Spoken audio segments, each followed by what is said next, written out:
The NBA playoffs are rolling, and we are locked in. Playoff basketball is about buzzer-beater buckets, big-time plays, and career-defining moments. This is the time of the year where the stars shine and are must-see TV. So we've teamed up with DraftKings, an official partner of the NBA, to get you in on all the action. DraftKings has a new way to play fantasy sports with Pick 6. Here's the deal. New customers can play without stress because if your first pick set loses, you get up to $200 in Pick 6 credits with code SMOKE. That's right, new customers get up to $200 in Pick 6 credits if your first pick set loses. Use promo code SMOKE. Here's how Pick 6 works. Pick 2 to 6 players and choose if they'll have more or less of a stat. Lock them in and compete against others for a chance at huge cash prizes. Just download the DraftKings Pick 6 app and use promo code SMOKE. The crown is yours.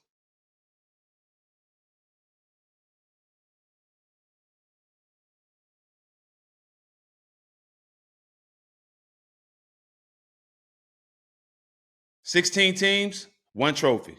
The NBA playoffs are here, and all roads lead to the finals. Will NBA champions like Jokic and Giannis dominate again? Or will emerging stars like Anthony Edwards and Jason Tatum solidify their names in NBA history? The playoffs are where legends are made, and TNT will make sure you don't miss a moment of the action. Tune into TNT's coverage of the NBA playoffs, presented by Google Pixel on TNT, True TV, and Max." Welcome back to All the Smoke, LA Run, Jack. We've been on a nice little roll, man, from New York to our first interview with Cheech and Chong, and now we get to sit down with someone I've been chasing for a minute, man, and just not chasing. Well, what's the word? Give me a better word, Rich. We just been trying to schedule. Y'all been busy. I've been busy. I was gonna say, so you didn't even let me finish. Hey, maybe man. chasing was the wrong word. But Niggas having real motion. I was about to say, hey, Niggas having real I was motion. about to say we both on just super crazy busy schedules, and we actually got a chance to sit with each other the other night at the Laker Clipper game. Yeah, The Laker Clipper. Chopped it up a little bit. It was good to catch up. But man, welcome to the show, Rich Paul. Rich Paul. Man, thanks. We appreciate you, Thanks. bro. Thank you for your time. Appreciate you being here, bro. Oh, no doubt. Let's get right to it, man. Klutch. For those who don't know and those who do know, just explain what it is and what it means to you. Wow. I mean, obviously, I've been around with you guys when y'all was in the league. I had what I would think is an extensive understanding of the athlete, of the professional athlete, and everything that it embodied. Mm-hmm. At the same time, having an understanding of the person that the athlete just so happened to be and where they came from, whether you came from a poverty-stricken environment all the way up to, a pretty upper class type of environment. So just having that range on top of having an understanding of the game of basketball, Mm-hmm. and then understanding the business of basketball, I just felt like I had what most agents definitely don't have, in terms of all of that in one. Mhm. And it would never be based on a business card for me because I can really talk it and live it and breathe it. And so I decided to start Klutch. And what I wanted Klutch to represent was something that I felt like didn't exist in the marketplace at that time. When you guys were in the league, you had very little options, and things was being manipulated without you even understanding what was the manipulation in front of you, right? Mm-hmm. I just wanted to make it. You came from a different path, obviously, high school All-American, probably should have been in the league sooner rather than later, but you had to take a different route. Mm-hmm. You came from a different path, going to UCLA, et cetera. And so, but I understood both. Mm-hmm. And I'm in those rooms. I'm with you guys. And you look like us. When you're gambling, I'm with you guys on the road. We at the clubs, we had dinners, and all of you embraced me without me having to be next to a LeBron or whatnot. And so I already had the confidence to really take it to another level. And I knew exactly what the game was missing. And so when I got the opportunity to start Klutch, all those things, all that I had soaked up, those just being in those rooms and evaluating and listening and all those things, I wanted to instill in the company and build a business that truly represented not just the athlete, but the person that happens to be a really great athlete. Right. And so that's what we were able to build. It's been 11 and a half years. So time definitely flies. How many clients? I'm not gonna lie, man. I mean, we're up to 215 now, and counting, right? And so my focus has not so much shifted off of just being an agent, but that's not the only thing I am today, right? I have to run the company, I have to grow the company, I have to make sure the culture is there and you know and empower people to do their job and things of that nature. And so I've evolved from just being an agent to really, you know, not hats. just having a title for the sake of having it, actually doing the work. Several hats. You feel like that the upbringing and the upbringing that we know about, that forms you into be able to do all these things and to have your mindset to do all these things outside of LeBron pushing you, your own focus, your own hustle? Did that come from your upbringing? Oh yeah. Yeah, I mean, because again, like I was already there. That's what I'm saying. You know, and so I understood that. I could talk to you with my eyes, and we on the same page, right? In addition to, I was never overly excited or overwhelmed about the environment, right?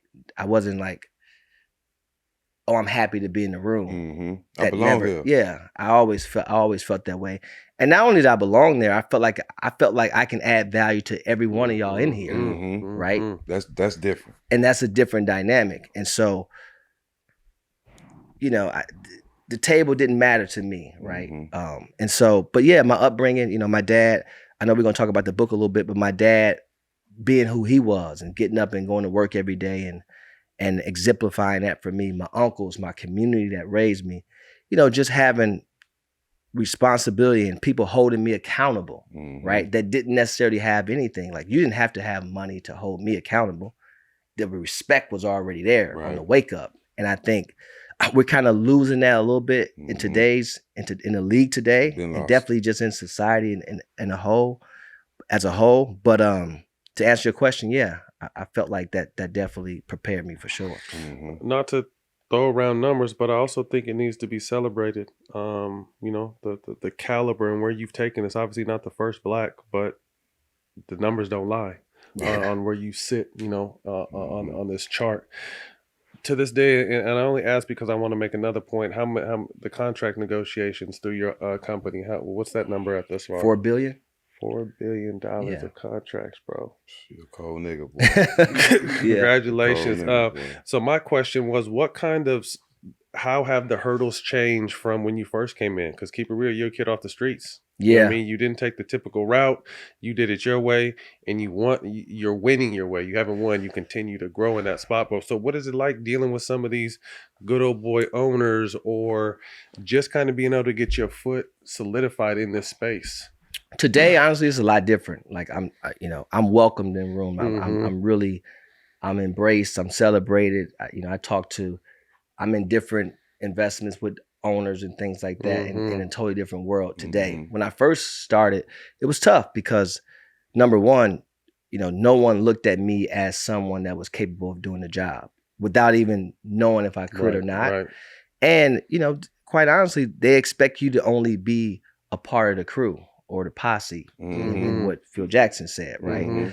And so I never exuded that. My confidence never exuded that. When you spoke to me about anything, right? It never told you that he was a part of the posse. Right. You get what I'm saying? And I try to explain to the young guys next to the athlete today is, you know, there's no entitlement for you because you are being allowed in the room or being allowed a seat at the table or seat at the hookah bar or whatever the case may be. You want to try to have a understanding of what your position is now and how you can add value. And you don't necessarily have to be the guy to do that, right? I think understanding how to quarterback a situation is extremely valuable. It's just as valuable as actually doing the work. Right. Because any one of you, if I said to you, hey, you know, I know this person, I'm going to bring them to the table.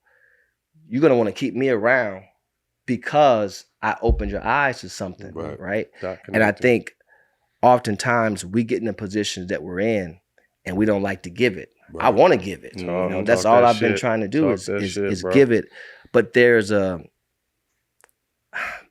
reluctance. Even though I got this movie on DVD, I have it on VHS, right? I have the movie to understand exactly what it is to stand next to an athlete and create a position for yourself, and then, continue to evolve. But there's a reluctance because people want to be the only one in the room. The one thing I'm proud about with our success and my successes individually is the people before me is now getting their just due.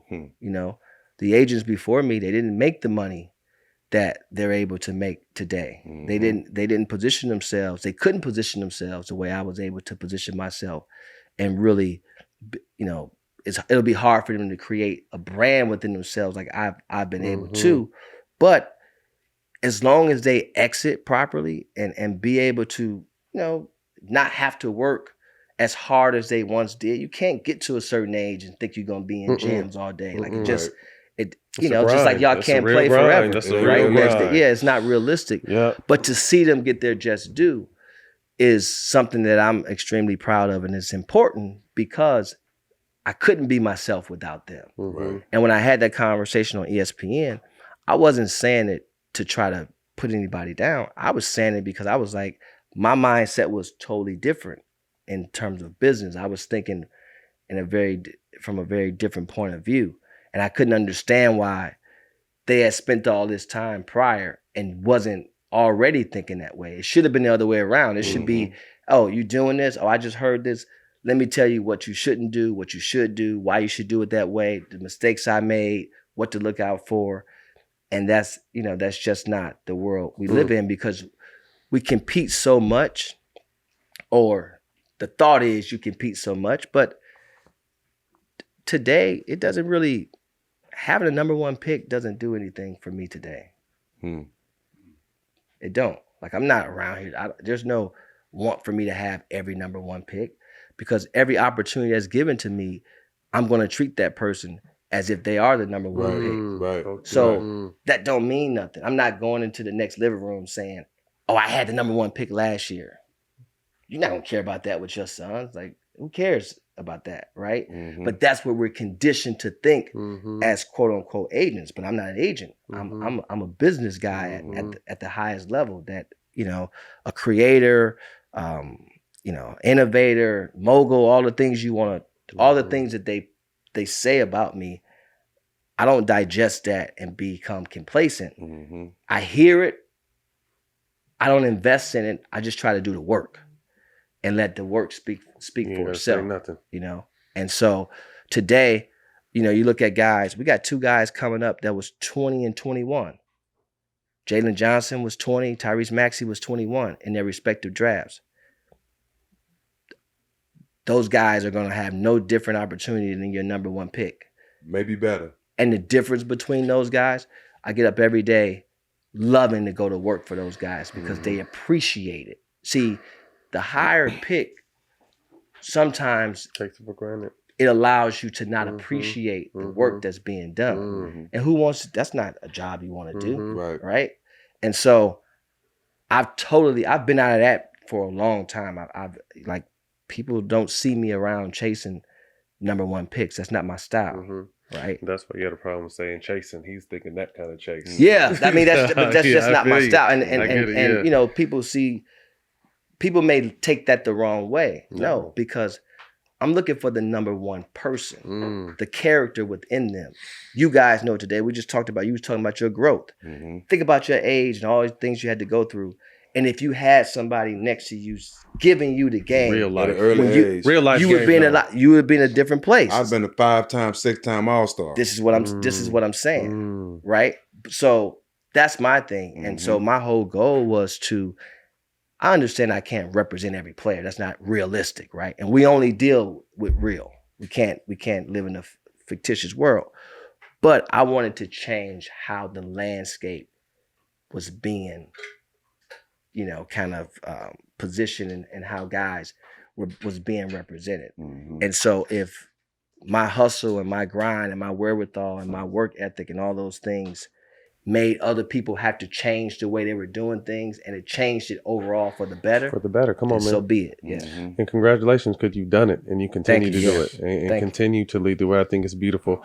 It kind of leads me to my next question from a standpoint of what does make you excited at this point of the game, though? Oh, I mean, I love when you sat there and talked basketball, so I actually know just really talk basketball. Yeah, and really still just think he can outshoot everybody too. that I can talk to him. Talk to him. He told me the other day about it. Listen, that's true, but no, I think really seeing guys evolve, right? Because I think we put so much emphasis on being lit and making the money and having, and not really educating ourselves, right? And so for me, I lead with that so much that my meetings are going to be very boring to most people because there's no candy there, right? But if you can really pay attention, you're going to be, while they in year 1, you're already in year 5. And, oftentimes people say, well, how are you going to pay my son attention, right? You got all these guys, et cetera. So, well, that's actually beneficial to you because there's no chance you're allowing a first-time heart surgeon to do your heart surgery. So why would you allow a first-time agent to represent this? Or why would you even, just your son? Yeah, or why would you even put value in just your son, right? That doesn't make sense. So today, my focus is I do all the things I do to get through these doors and leave them open, because again, you're not just athletes, you're not going to play this game forever.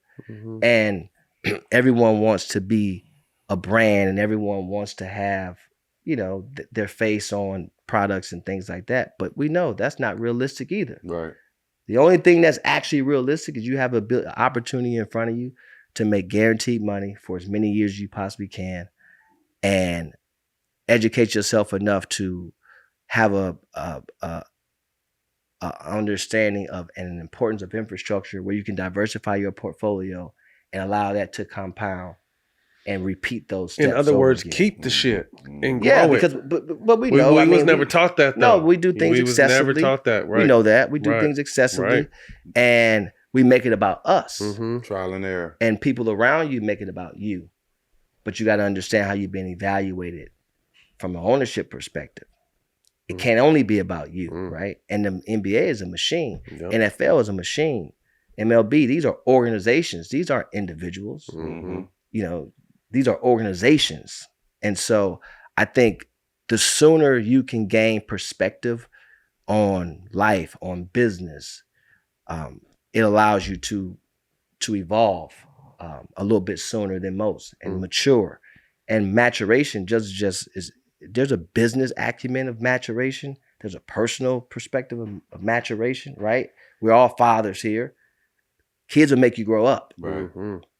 It's not a cool thing to have kids early when you're still a kid. Right? Because it makes you make decisions that you probably wouldn't have made. Hard, man. But it's a hard thing. And we put ourselves through that thinking that this was the thing to do. Right. We're just now understanding how to do it. And if you have them later in life, you're a little bit more settled and you can spend the time and it's a different dynamic. And so it's the same thing in business and in sports as well. Like your approach is so important, right? Understanding. I remember talking to Eric Bledsoe one time and I was getting on him about stretching. He was a rookie. By his 4th year, he was like, bro, I wish I would have listened to you as a rookie. Yeah, because, it's these little detailed things is so important. The right? mindset is 90% mental. Life can be stressful between work and all the everyday ups and downs. From trash talk in the paint to the trolls on social media. It never ends and it never will. We've all been in our share of battles on and off the court, but we're in a new phase now, and the phase is chilling. The key is to be like smoke and rise above the chaos. Make the most out of the times and choose to chill. We're about making peace, and a case of Coors Light helps us do just that. Consider it an olive branch. Noisy, annoying neighbors, grab a case of Coors Light and join in on the party. Traffic after work, grab a Coors Light with some friends. It's easy to get heated, but it's just as easy to make the mountains on the Coors Light bottle turn blue, just as cold as the Rockies. Choose Coors Light. Get Coors Light delivered straight to your door with Instacart by going to CoorsLight.com/smoke. Celebrate responsibly. Coors Brewing Company, Golden, Colorado. I haven't got a chance to read this yet, but congratulations on Lucky Me. Oh, thank you. New York Times bestseller. A few questions. Was it therapeutic? And what was the process of finding the correct writer that's really going to tell your story the right way? First of all, that book is about you. It's about Stak. It's about myself. It's about a lot of people in this room. It was definitely therapeutic because I didn't know I needed to write it until it was written. I didn't know I needed to exude that trauma that was built inside of me, like it is in most of us. Most people have had to overcome something within, right? And we're not looking for a pity party, but you don't know necessarily what you need to get out of you until you actually get it out. Have the confidence enough to let it go, right? Where you grieving something, whether it's something on your mind that you just need to talk to somebody about, that relief is important. And that's what the book did for me. Growing up the way I did, losing my mom, losing my dad at 19, losing my mom when I was 36. But even more importantly, I didn't grow up with my mom. And so those nights, having to relive those nights at the age of 4 and 5 and 6 and 7 and my mom missing birthdays and never being at a game and graduations and things like that. And me still having the understanding of and the want to continue to love, and also valuing, what a mom actually brings to a family. After all that. Yeah, after all that. And never wanting to disrespect her. And right. First of all, I couldn't. Still my mom. mother could work. First of all, so she wasn't going for that anyway. But secondly, I wouldn't have done that anyway, right? And so just digesting all of that and having to have that on my stomach while then going out and having to make the right choices, right? Not having that I don't care type of mentality, because you could take a multiple choice test and put abracadabra. Is that what you want to do? That was his game plan. But that was my only choice. That ain't what I wanted to do. But that ain't what I wanted to do. But I chose to actually do the opposite. In the 4th grade, getting yourself to school and different things like that. And I had plenty of friends that had it just as bad, or if not worse than I did. But what they didn't have is the mental toughness and the clarity and the confidence to continue to push forward. And so I talk about a lot of those things in that book. And there's a rule to each chapter, because I think, you can make a mistake. That's just experience, right? You learn from it, you move on. Repeated mistakes is the only thing I consider a failure, right? Because we're all human, right? None of us is perfect. And so I talk about that a lot in the book. The aspect of the title being Lucky Me is pretty sarcastic, because I actually wasn't. I was lucky enough to have a community to look after me the way they did, right? I was lucky enough to have a dad to really care and to hold me accountable for certain things, for all things really, without having an understanding of what was going on right then and there. But he was preparing me for life. He had an understanding of where we sat on that corner every day in that environment. And so he was preparing us, me and my siblings, to make life decisions, right? Decisions that will help save your life in some shape, form, or fashion. I didn't know that at the time, but when I started to look back, when he passed away and I was 19, it was like I was 30 already, right? And so owning my first home when I was that age and having just an understanding of, I never really horseplayed. I didn't play video games. I didn't do any of that per se. So I never really had a childhood that most kids have, which caused me to kind of grow up fast. But my community raised me as well. And so I was thankful for that, and I was lucky to have that.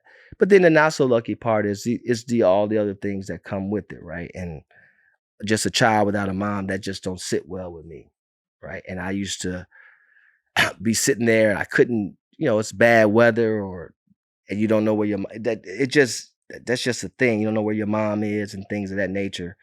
That's a really tough thing on the brain of a child whose brain isn't even that developed yet. And so all that's in the book.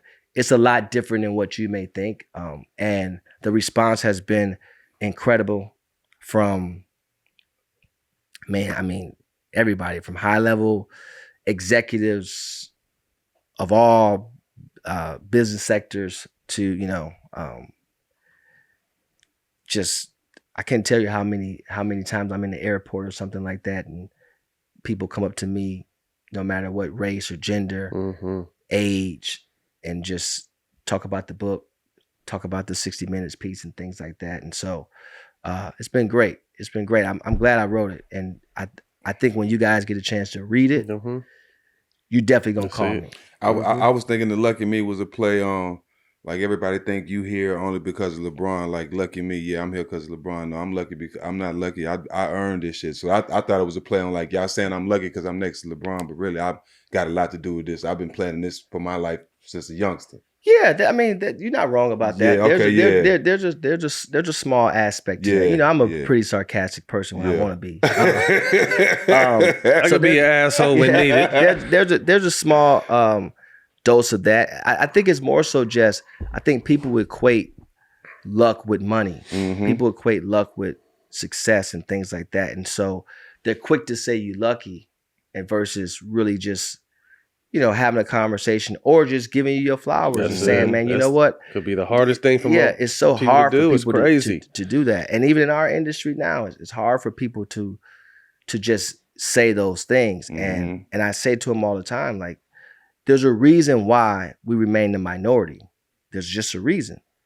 When you think about your approach just in the game of basketball, and you think about your approach in life, and you think about, you know, I hear everything. I see a lot, I hear a lot, and we haven't learned a lot, right? And when you look at NBA teams today, in 1998, I think the Bulls was valued at $250 million.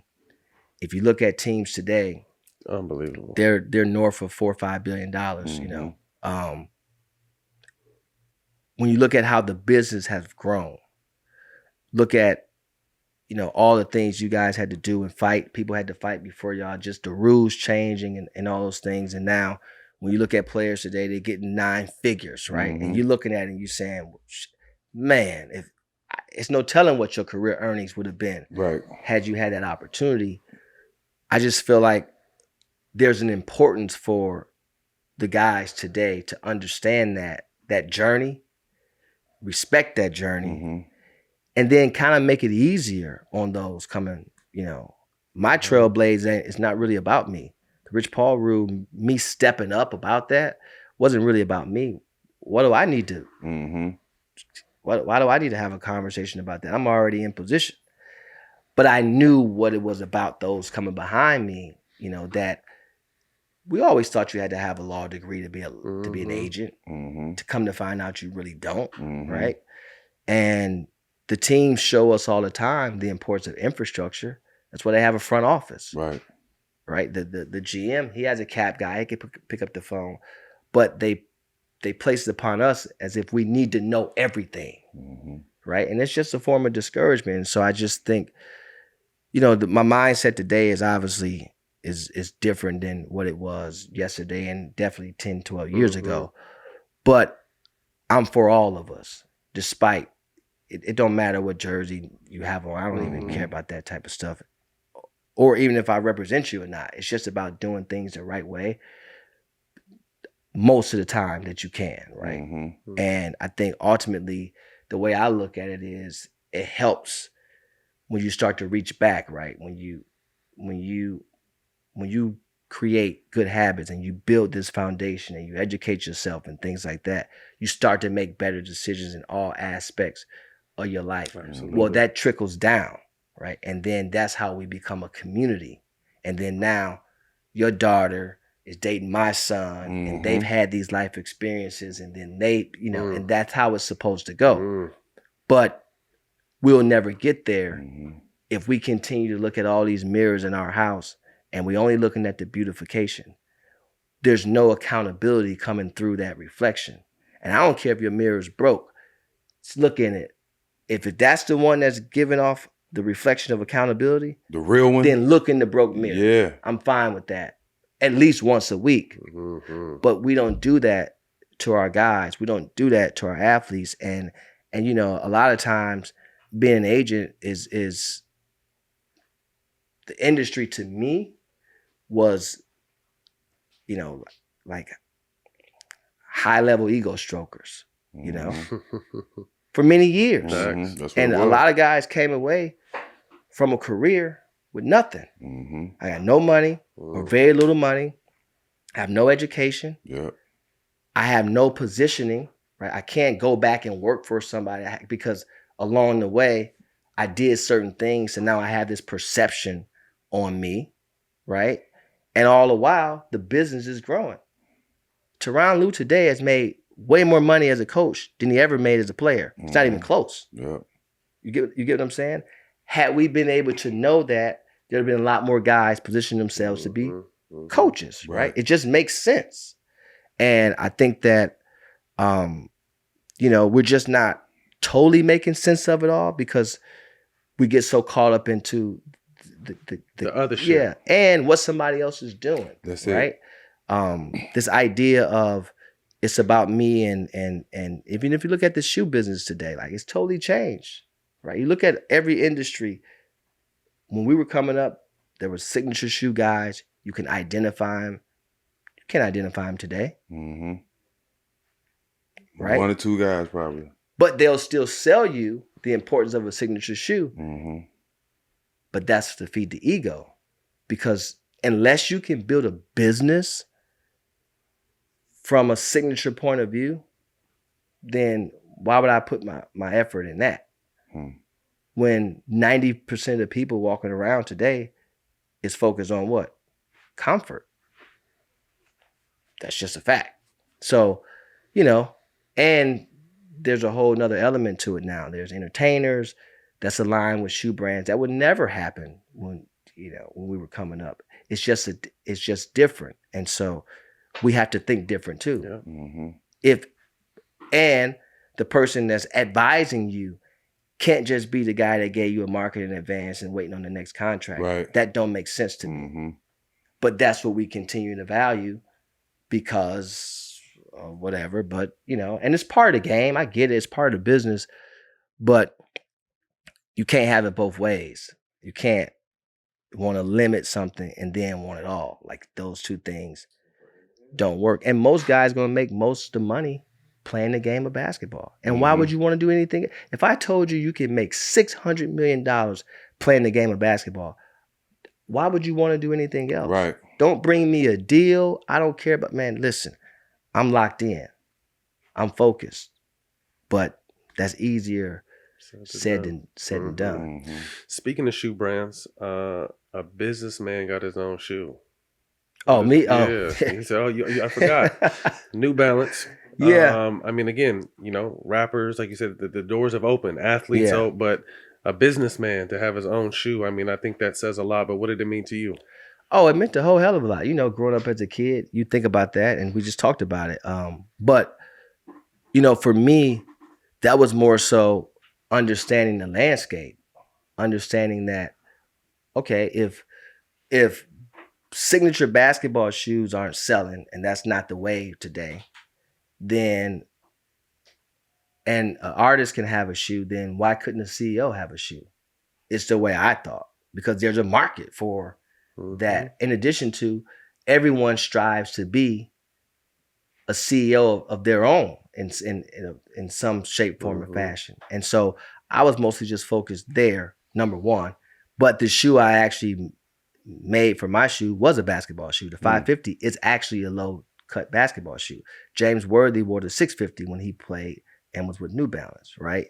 And so the idea behind the first one was just this idea of dreaming big and not being able to be discouraged about anything. And then the second one was Forever Yours. And I was talking to the game, and whatever game you want to talk to, right? Because the game is the game. And I built the creative around that Forever Yours idea of it. And, I reached out to Brent Faiyaz, and he did the record for me, and my son was in both of the commercials. But that creation was kind of inspired by myself and also a young lady in my office named Micah, and then also the team that we work with, New Balance. So collectively, we came up with that creative, and I had the idea of the letter being on the basketball and it kind of meeting up at the end and things like that. And so, I've always had that creative. I mean, people don't really know I've been a part of a lot of the commercials and things like that from just an idea perspective.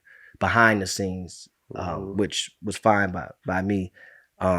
But yeah, no, that was something that was big. And I don't really celebrate a lot of things externally, but the way I look at it is, just continuing to challenge myself and knock down barriers per se, but for other people, right? So you look at my relationship with New Balance has cultivated into Tyrese Maxey, Zach LaVine, Dejounte Murray.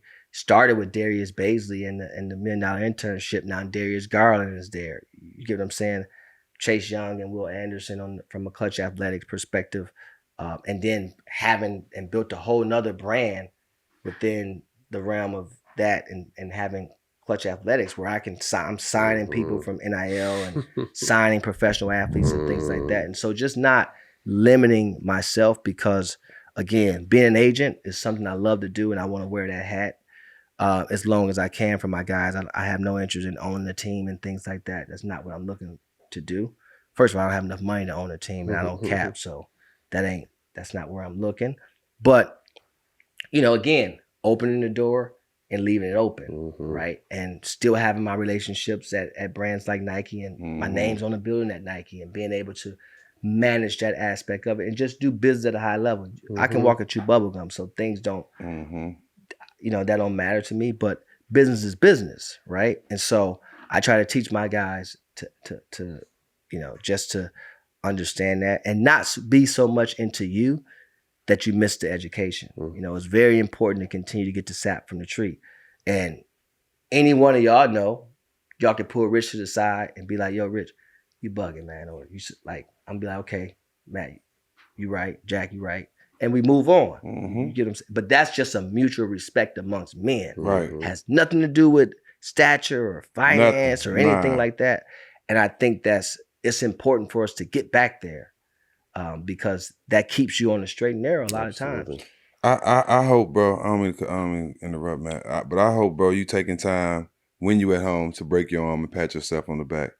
Because, I know where you come from and the things you doing is special, bro. It's special for our culture to see that, because I know it's times where you probably with Bron and there's people that's probably saying, hey, Bron, but I want to be Rich Paul. Yeah, you know what I'm happens, saying? yeah. That's what I'm saying. Yeah. So just that alone, bro, I salute you on that, because now we got kids saying, I want to be an agent. I want to be Rich Paul. I can be Rich Paul. I can be this. And you making them see that it can happen. Well, it's more. You're more likely not to cut you off to attain what he's done than like the exactly. And you know what? You brought that point up, right? I struggle with the Sports Illustrated cover, because there was always this conditioning, like, when you're representing guys, you got to be careful. You got to tiptoe, and, other agents use that against me. He got his own shoe. Like, what are they going to think about you? And he doing this and all these different things. But my guys, they don't think like that. Right. That's how I know they're the right people guys you care for me. about. Yeah. Yeah. My clients, they don't think like that. That's how I know they're the right guys for me. I can't focus on something else. But to your point, with the Sports Illustrated cover, I really struggled, right? And I was sitting there, and you know what made me really embrace it the way I did was being an example, right? And exactly what you said, both of you. It's so hard to be one of y'all. Make it to the NBA, win championships. Man, that shit is damn near impossible, right? And I know y'all make it look easy, guys make it look easy, but it's not easy. It's a very, very small number of guys that actually get drafted, actually make it past year 2, actually make it, get a second big contract, actually go to the playoffs, actually go to play in a championship game, actually win. It's a very small group of people. But I was saying to myself, you can't have it both ways, Rich. I had to hold myself accountable. You can't have it both ways. You can't sit here and try to be behind the scenes and be discreet, and at the same time want for others to be better educated and have the confidence and have perspective and things like that. When you're sitting here with an opportunity to be a great example for them and you're choosing not to. Right. That's what was the game changer for me. And it caused me, I had Instagram for 5 years with no posts. That ain't my thing. I never wanted my picture snapped. That's not my thing. But I had to embrace it. You know, my daughter was like, Dad, we don't read, review. Most people don't read, they view. Yeah, go by what they see. Yeah. So, you know, it helped me. And it allowed me to embrace the Sports Illustrated, because that's a big thing. Like, you know, being on the cover. And I remember looking in Sports Illustrated all the time. So when I got that call, I was like, you know, but you condition to just, when you read this book, it's going to help you understand. I never really focus on the wins because of that time where somebody told you, I'm on my way, and they never came, you know, or that time, you know, you embracing, you're bracing yourself for the letdown so much that you just continue to push forward. And that's the trauma. Even at the level I've got to today, that's still the trauma that sits within you. Now, what it's done for me was just gave me this unbelievable drive to not sit into my success and get complacent. And so I've turned into a positive. But think about that. Yeah. Like, you know, most people would be jumping for joy. I haven't popped a bottle of wine or champagne or anything like that. Just because it's just that there's a chapter in the book where I talk about bearing down. And you're going to like this, Jack, because I'm talking about my point is 4 on the dice. And, you know, you got to bear down. The guy got the last $50 left and you didn't want the money, but you know, it's just like in the basketball game.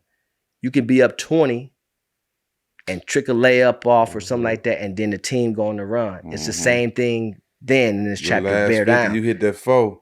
It's over with. 7-7. Exactly. You know what I'm saying? Like it just so that thing is within me that I just think like, I don't know if it's another person in our industry that's had those experiences life to position things that way. And, you know, I just try to, I know I can't, people within the company is not going to be that, but I try to make sure that the foundation of the company and its culture, you know, continues to have that. Cause it's hard when you scale. Like we have 90 plus staff members now and over 200 clients. You know, we started with four clients and 2 people. Damn. You know, and so that's extremely hard to maintain that. And we've been able to maintain it. But, you know, everybody's not going to have the same care. And you know, it's just, you know, your mom always said you want something done right, do it yourself. But you have to trust, you know, trust people and mold people. And we've been able to do that. Farrah, who was my partner who I started with, you know, we've been able to do that. Georgia's here. She was the 9th employee. Think about it. And now we be on Zooms and we be like, what the hell? You know, so that is a proud thing. And being able to give young people opportunity is the real give back for me. That's the real, you know, passing out turkeys and things like that is great. Don't get me wrong. But being able to give people opportunity and then allowing them to grow within is the ultimate for me. Yeah. Draymond Green. Yeah. A brother of yours first and foremost, but also a client. The same thing that makes him great hurts him at times. Through this time, he's been going through it the last year and a half, 2 years, no secret. What type, now if you don't have to tell us what, but what kind of back and forth do you guys just to have about the bigger picture? Because you always see the bigger picture. Man, Draymond and I talk, that's one person we talk every day. And our FaceTimes and calls is real. Some days we talk not even about basketball. And, you know, I only know one way, and that's black and white. There's no gray with me because my dad didn't give gray. So when we have that conversation, we having the real conversations. And, you know, I hold him accountable on things, but he also holds himself accountable. And, you know, when you're in the heat of the moment, sometimes things get away from you. You know what I'm saying? But I know who he is as a person. I know where his heart lies and things like that. I know who he is as a teammate. Every team want that. Every team need that. Yeah. A lot of teams that's looking down on that, they wish they had that because y'all wouldn't suck so much if y'all had somebody that cared. Like that's the people don't understand. I ain't mean to cut you off, bro, but we can relate because that's passion. That's caring about the game. Yeah, we make mistakes. Yeah, I want somebody to have my back regardless of what's going on because I've been that person on the biggest scale ever in the game. So I understand it. I hate when people take it the wrong way. I love his passion. And just like Greg Popovich say, you're not winning the championship without a guy like Draymond Green, without a guy like Ron Artest. It's just not happening. Yeah, no, I think you're spot on with that. I also, we also talk about the professional side of things because it's a different game now. Yeah, Jack, it is. You know what I'm It saying? is. And there's a place to take it, and there's an understanding of not Towing the taking it line, overboard. towing that line. You know what I'm saying? And I think Draymond's earned the right to get all the way up to that line. Yeah. Right? Yeah, exactly. He's earned that right. Yeah. And so I don't think nobody would fault him for that. But when you go over it, because you are who you are, it's gonna be a brighter light on it. Right. If you was and no offense to like a two-way guy or something, and you did that, obviously you're not gonna have a second chance, and nobody's gonna care about it. Right. But when you are a 4-time champion, a defensive player of the year, a perennial all-star, first ballot Hall of Famer, heart and soul of your team, and you're not 73-9. Right. It's a different story. It's going to be a different story. And so we had that conversation. It's good to see him come out of it, and from a mental place that he's in. And but it's a continuous process. That's something you got to work on all the time. None of us are perfect. Right. We're just not. But I think when you have the ability, not just the ability, when you have the want first and then put in the effort to make change, none of us can also we'll all be like, we're going to support that. Right. And that's a big problem in our culture too. Somebody change, they look at it as, well, why are you changing? Changing for the better. Yeah. You know what I'm saying? What you want me to do? You made it this far, why you changing? I have to change for the better. Wanted me to stay the same. That's the only way to grow, We had the opportunity to have Dejounte Murray on the show, and I was already a fan of his game, and getting the chance to know the head he had on his shoulders and the story. Oh, man. He came from, special why guy. is he so special? Yeah. Experiences, bro. Right. Let me tell you something, man. Through it. When I met Dejounte, the first day I met Dejounte, he signed. We didn't have a PowerPoint. There was no gimmick or game. It was just a straight conversation. Mano a mano. He had his two uncles with him. And it was just a feeling, we were able to see eye to eye. And I told him point blank, I'm like, look, I can't promise you anything, but I can promise you one thing. I'm gonna be there with you with the ups. I'm gonna be there with you with the downs, and we're gonna get better. I had my colleague with me, and we just talked about life, and I felt his pain, he felt mine, and he felt that the trust would be there. And when you think about just his career, projected in the second round when we first. Then he moved up and was 10 on the board. Was supposed to go 10 to Milwaukee. Background stuff or whatnot. I'm telling teams, I'm like, well, he can't help where you take him from the hospital to the whatever house you take him to. That's not on him. He can't decide which address he get dropped off to, right? And so he shouldn't be penalized for that. I've been with this kid for 60 days. He went to one club. He don't do none of that. Out twice. None of that. 9. And I'm not, I like to go out and have a good time. Not him. Not him. Just not him. He's just a baller, right? And so I'm like, I don't see what y'all see, but whatever. So when he gets drafted 29 to the Spurs, you know what I told him? I said, Dejounte, you was a lottery pick, bro. He was like, man, I'm better than these. I said, listen, let me tell you. I've been through this already. I just went through this with Corey Joseph. Same pick. Y'all wearing the same number. I've been through this. Now, are you going to go up and down in the G League? Yes. Is it going to seem like, it's the end of the world? Yes. But I can guarantee you it's going to put years on your career for the better. Starting off here where you're starting off at, it's going to put years on your career. By the end of the Western Conference Finals, he's starting the Western Conference Finals.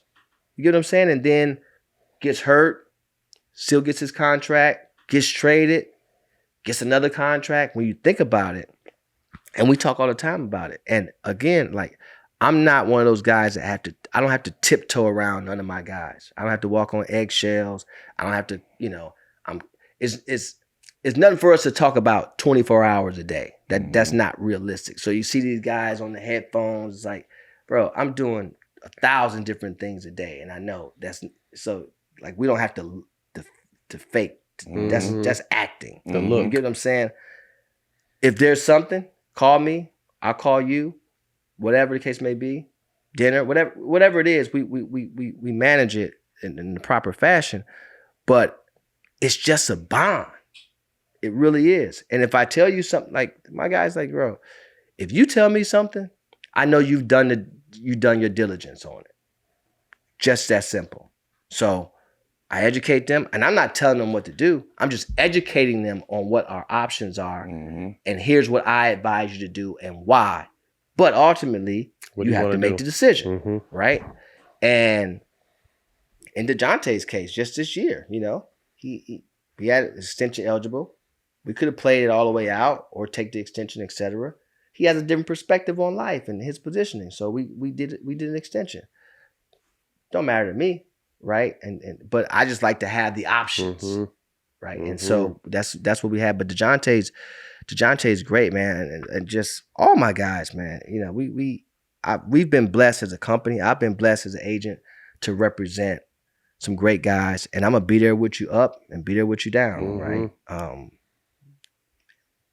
In Miles's case, same thing. Guys like Tyrese and Darius Garland, same thing. Just some of the younger guys, the older guys you expected, right? AD, KCPs, the LeBron's, the Draymond's, Fred VanVleet. Those guys are like, but the younger guys trying to mold them, happy for a guy like Trey Lyles. I like Trey. He trains a guy like us. Trey Lyles, it's just sometimes in the NBA, it's just about finding, you have to stay in there to find the fit. You don't always get drafted to the fit, but you have to do the things necessary to stay professional, to stay in the toe, to find the fit, right? We've seen many guys going to lot. That's why I don't get so caught up on the top 5 or top 10. That don't mean anything. Some of them don't last. No, longevity, no, not at all. Obviously, we're coming to the back end of Bron, Steph, KD. Yeah. Who were some people you see this next run of this youth that can potentially? It's a lot of work, but to be there somewhat as faces. Talent-wise, there's a lot of talented players, right? There's a lot of talent. It takes more than that, though. This is the most talent I think we've had in our league in a long time. Close. But it's here. But there's an aspect of understanding what it is to be a great partner. And when you are trying to position yourself to be one of the faces, because I don't think there'll be one face. Yeah. I think those days are over. But to be one of the faces of the league, there's a partnership that comes with that you have to understand. There's a reputation you have to uphold. There's a professionalism you have to uphold. There's a giving of your time that you have to carve out to do certain things to continue to move the game forward, right? And so I think your production. Yeah, and your production every night. Nobody don't care. So you had 30. Okay, great. You had 35. Okay, great. You had 40. Great. That's expected of you, right? We expect that of you. And I think that today, a lot of guys come in our league and they're talented, but they don't know how to play the game. Right? And then in addition to that, they also don't know how to play the game within the game. You being the best player on the team means you be the first one at the gym. Not mean you be the last one to walk in. Right. Be late to the plane. All those things are no-go.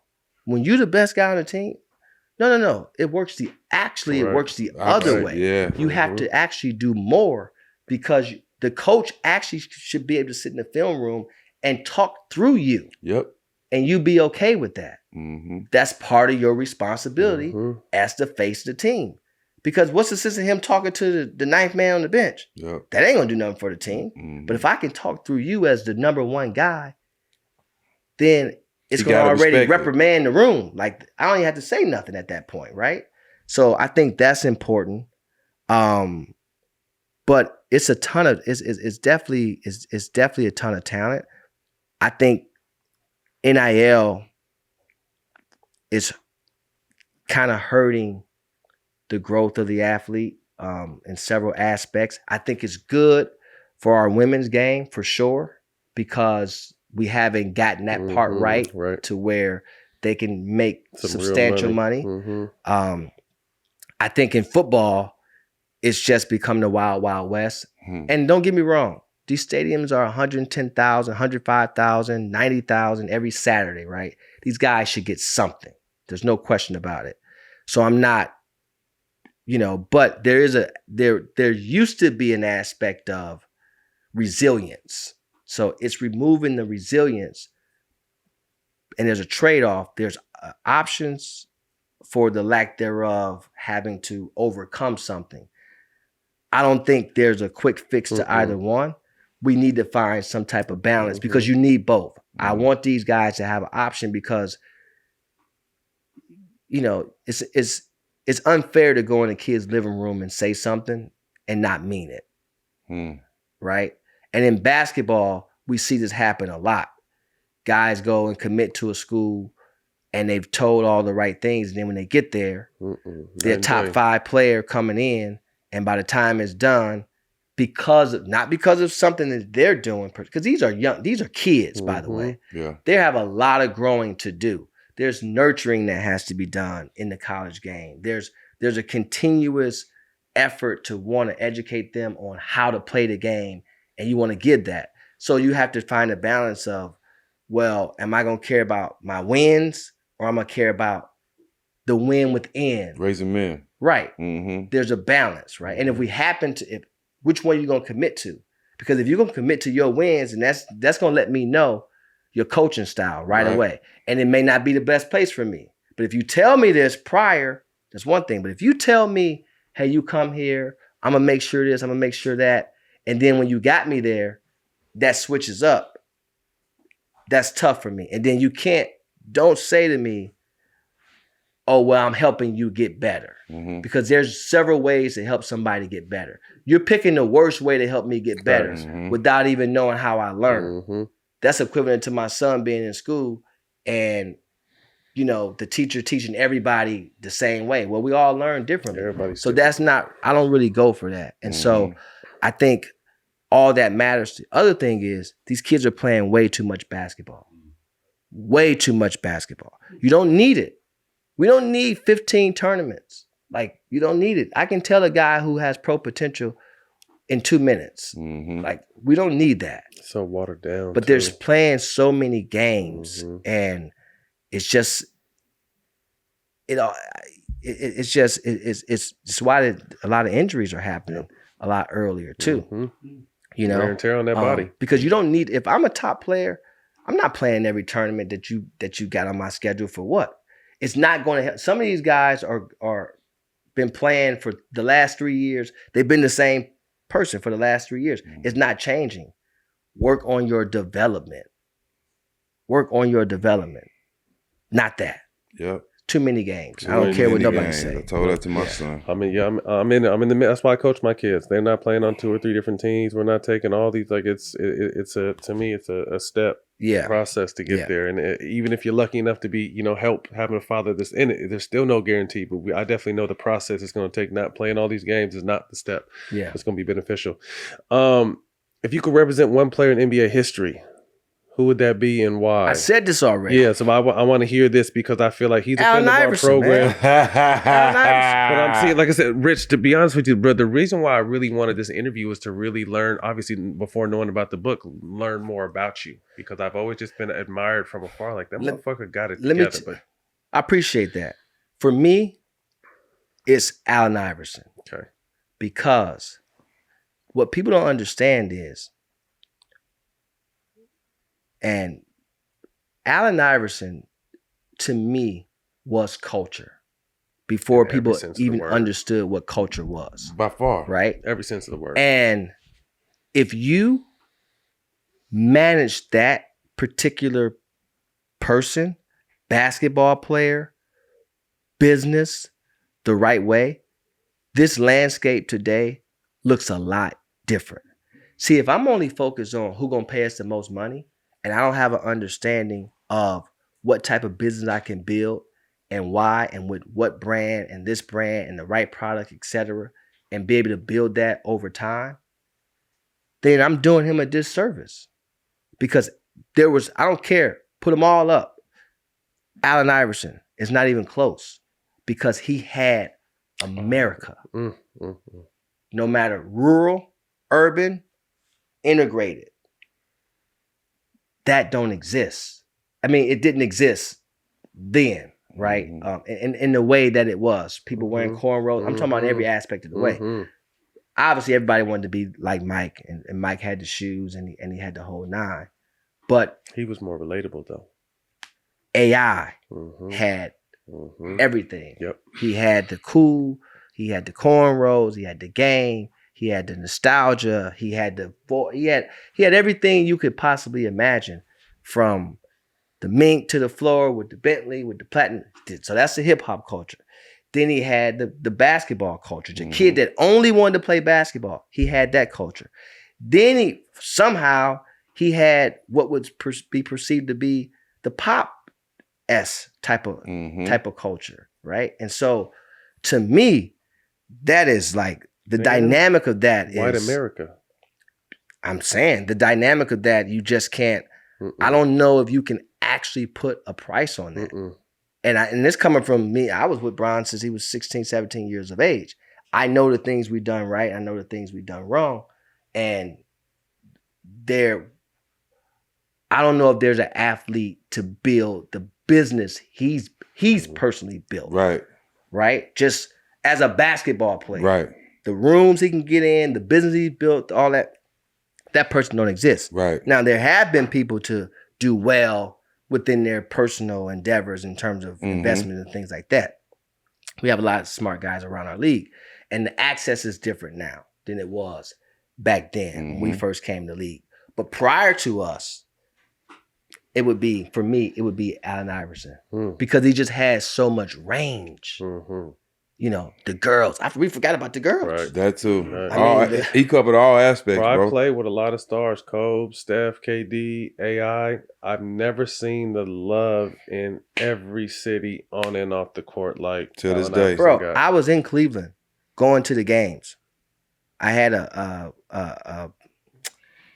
back then you can go into Macy's and you can buy the quarter season, half a season, whatever it was. So, I would go in and I would buy season tickets. You could buy them through like a Macy's or Dillard's, whatever it was. You could buy them through there. You could buy season tickets there. And I had to have the Sixers game on my little gold package or whatever it was back then. And the Cavs wasn't that great. So most of the season is empty. It's the incoming But when team. AI came and played, it was different. It was unbelievable. So, just having that impact. And I for me, I don't really, we're going back and forth about all this, the conversation, the GOAT, this and that, whatever. But it would be AI for me just because of the business I know I would have been able to build. And me knowing the person of AI, he would have listened. And, oh, man, it would have been. Knowing what I know and was able to learn, oh, my God.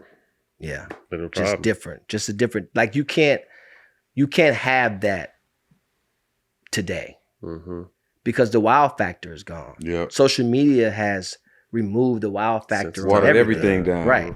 But so the opportunity is a lot different, right? To be able to compound something is a lot different. How many more years you think Bron got? You know what? It changes, man. I don't know.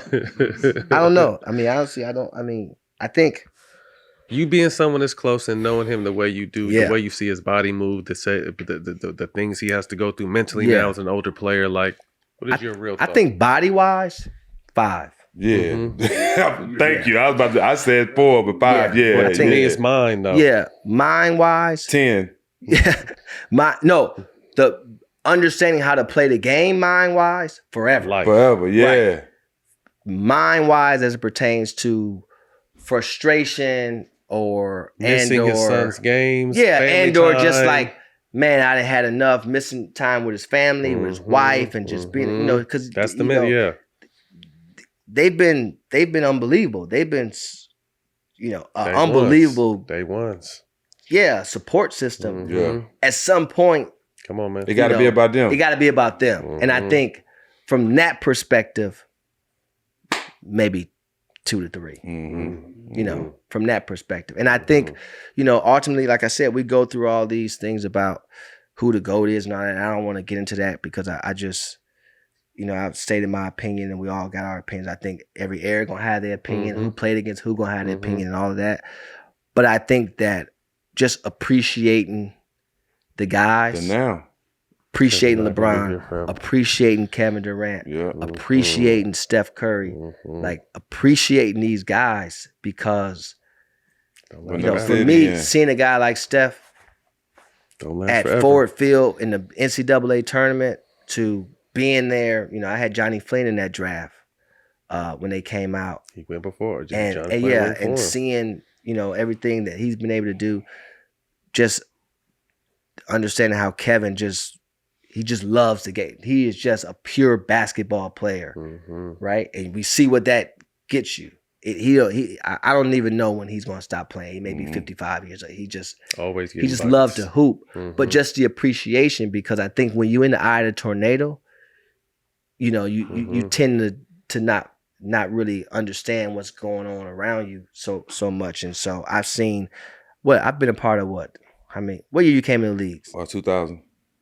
And you was 02. So your rookie year, I was a year in between. So I've been a part of.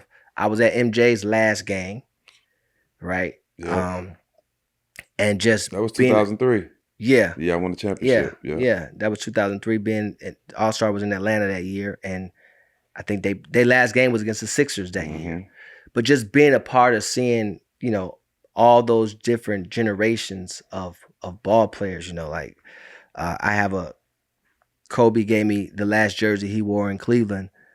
He signed it to me, and he wasn't giving nobody, but I had a relationship with Cole from that perspective, and just, you know, just like you said, AI and T-Mac and just being a Tim and, you know, y'all team y'all had in San Antonio, and just being a historian of the game. Even guys before that, the Rod Stricklands, the Abdul Raufs, and the Vern Flemings, and the, you know, and the, just, you know, Ricky,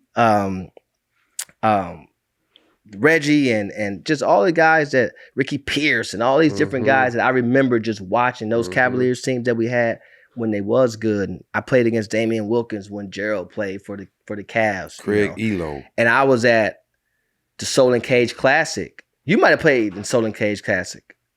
Did you play in the Soul and Cage Classic? So I watched. I know what you're talking about. But I was at the game when Garnett was on the Michigan All-Stars. It was Garnett. I think it was, at that point, it was Dane Fife, not Duke. It was Dane Fife, Brandon Hughes. They had a squad, and they played against, I want to say they played against, I don't know if it was Earl and them. They had Ronnie Fields. Or they played against Stringer. Michigan All-Stars, was he on that team? I think Mo Taylor was on that team. Mo Taylor was Tractor Trailer. Track might have been on it. I gave that tape to LeBron to watch because he was always talking about teams. But I was at that game. And that game was back then, I think seniors could actually play AAU back then. And Garnett hadn't chose to come out yet. And I remember going to the bathroom, and Tarkanian was there. Everybody. D1 coach was there. And I was sitting under the basket, and I had these up-tempos around my neck.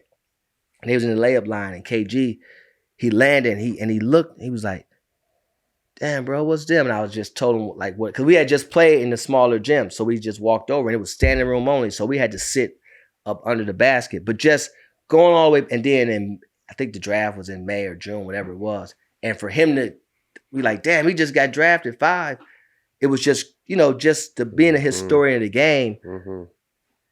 Like, you know, for me, basketball is me. It's just my life. So that's what make me really, really love it. And I watch, even like right now, I talk to my guys about closing out improperly and you know, things that they like. We sat and you sat and talked coaches and real strategists at that game. It was really back and forth. I loved it. Obviously, we don't have a ton of time with you, so I'm gonna keep pushing it forward.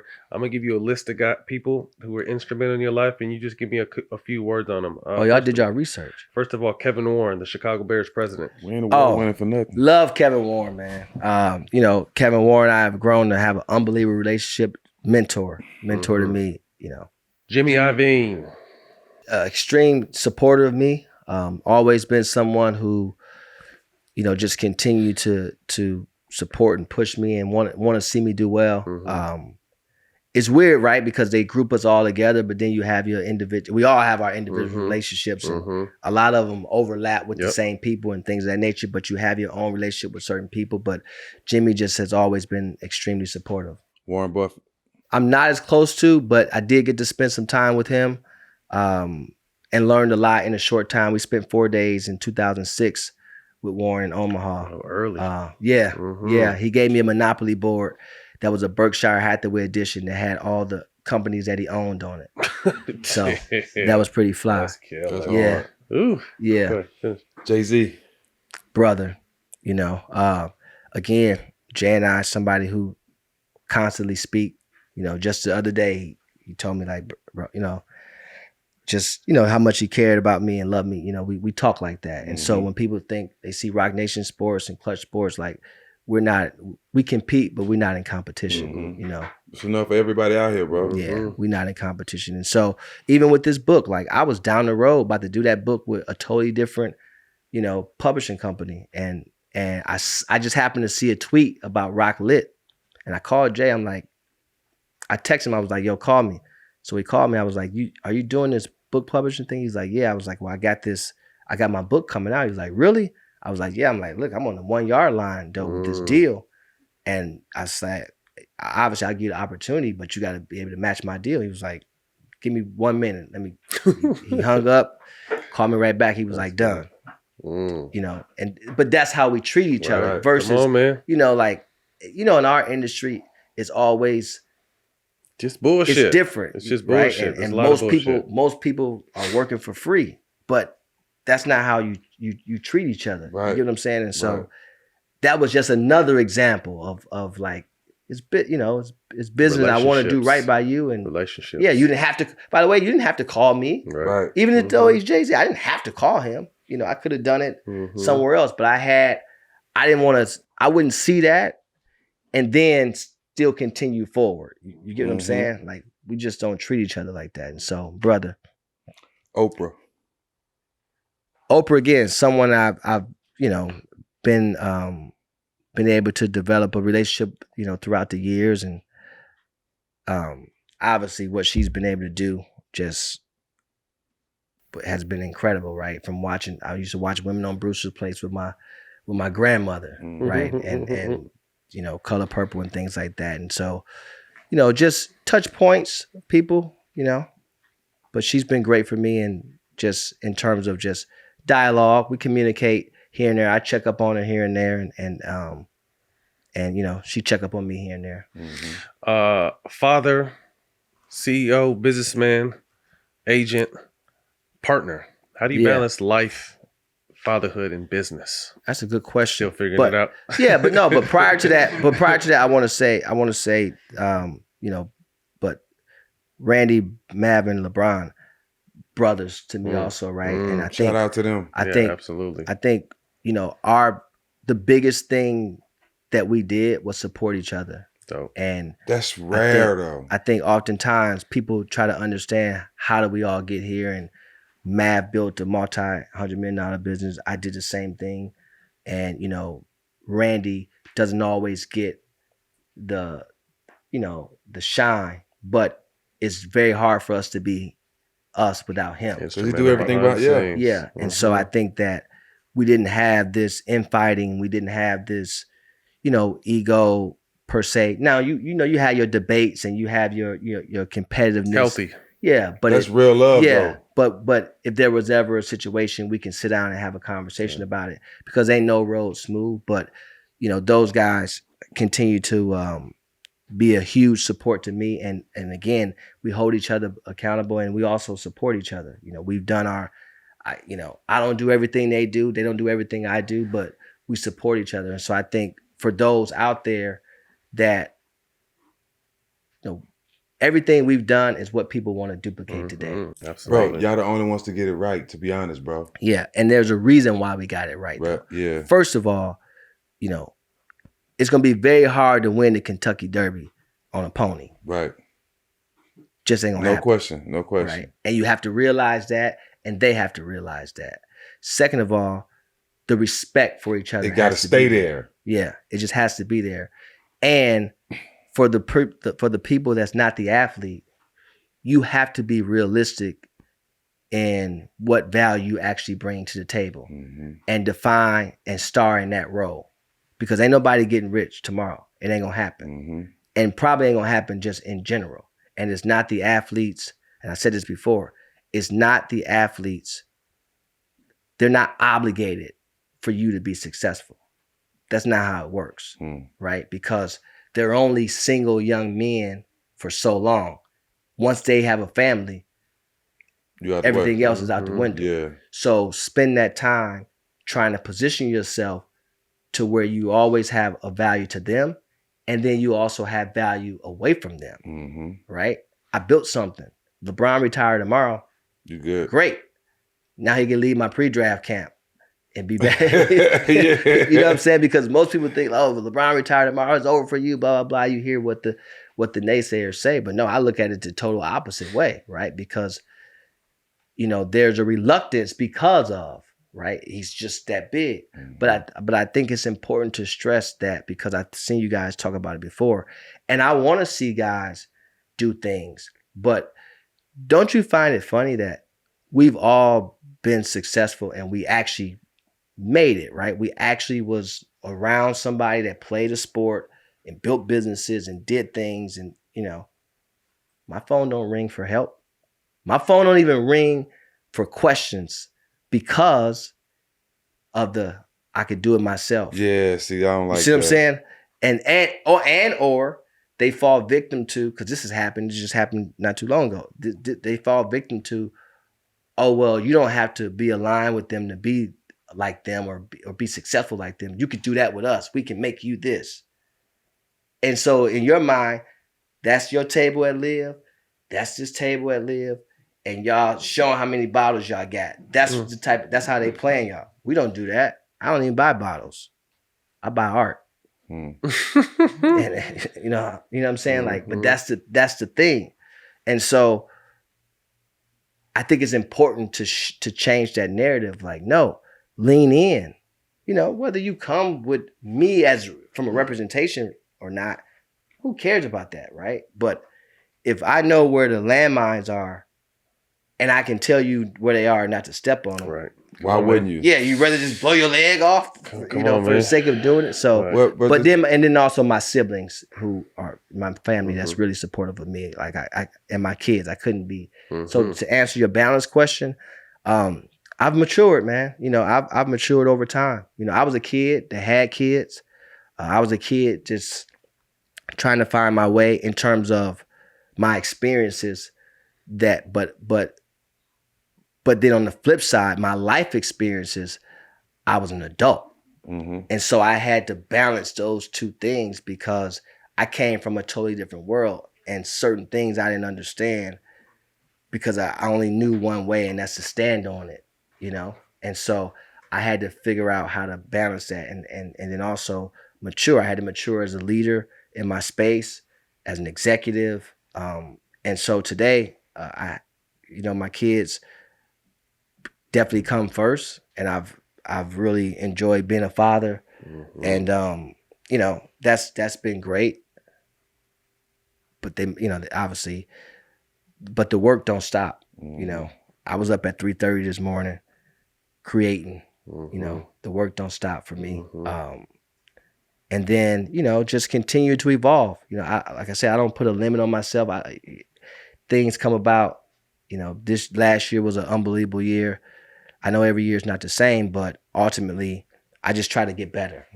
Just try to get better, And it don't have anything to do with finance. I just try to better habits, better work ethic, better person, continue to strengthen my drive and perspective on things and I hold myself accountable. So people don't have to hold me accountable. I'm gonna hold myself accountable. Very key.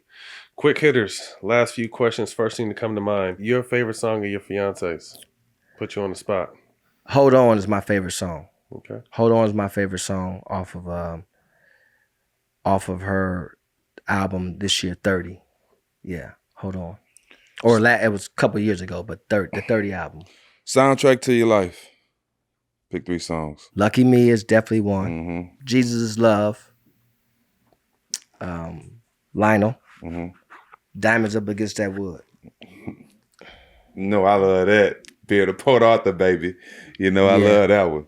I got some other ones off that album too. Nah, I was thinking I was all over. I was all over. That was the place. perfect. That made me smile right there. Yeah. Rest in peace, Pimp, baby. Yes, sir. Stuck on the Island. 3 shows or movies in rotation. Godfather 1 and 2. That's one. I gotta have Martin. Martin and then The Wire. Martin and The Wire? Yeah. Okay. Yep. I picked a series, a TV show, and a movie. Yeah. First thing you do in the morning, last thing you do at night. First thing I do in the morning is, after praying. Yes. Praying is the first thing you do. Yeah. Yeah. So praying would be the first thing. What you do last thing at night? Pray. Okay. Yeah. I'm kind of the same way. Yeah. Yeah. Peaceful day. If you could see one guest on All the Smoke, who would it be? You said a couple names, but we need. So if you could see one guest on All the Smoke, who would it be? Bud? Got to help us get that guest. You got to help us get a guest. Oh. Well, when he start, I think y'all have a good show with LJ just because of the basketball. Just he compete against y'all, and but bro, we y'all got fucked, bro. Just say it. He's one of the best to ever play. We would be honored to have him. Yeah, we played against him and all that shit, bro. But we are fans of this nigga, dog. Just say I know that. I'm saying, but you saying some other shit. Just we a fan, bro. We would love to have you on our damn show, please, dog. Straight up. That's just what it is. No, Stak, I was saying it. I know y'all. We ain't being humble about asking no. We begging. I know y'all played against each other, so I know it'll be a good show. Yeah, because y'all had some awards and stuff like that. Come on, Kane. K-A-N-G is what we say on the show. Yeah, I think LJ would be a good one, but I'm not going to use him as my one. Right. I don't know, y'all done interviewed so many people. Even that's a tough one. You said a few names. I was like, I got chills. It depends on what the conversation was about, but like for me, like I talk to Lil Wayne a lot now. Like we be going back and forth. Him a lot too. And I be sending them old records of like he got this song called After World on The Block Is Hot. Mm-hmm. Just going back to my childhood when we was young out there, just listening to that. I'd be sending them old stuff all the time. But just about, the longevity, right? Just a lot of guys don't understand the importance of how to stay relevant, how to stay a star and evolve and continue to, reinvent yourself, right? And so I don't have one name in particular, but somebody in that position, right? Because I think we just had Snoop yesterday. You did? Longevity. Yeah, second time around to be able probably to one of the yourself, the most recognizable person in the world. rap artists, ever, and and just someone who, again, you talk about reinventing yourself and just doing it all. Him and Hov do it. Seems like they reinvent themselves every 3 years. I think those things are important.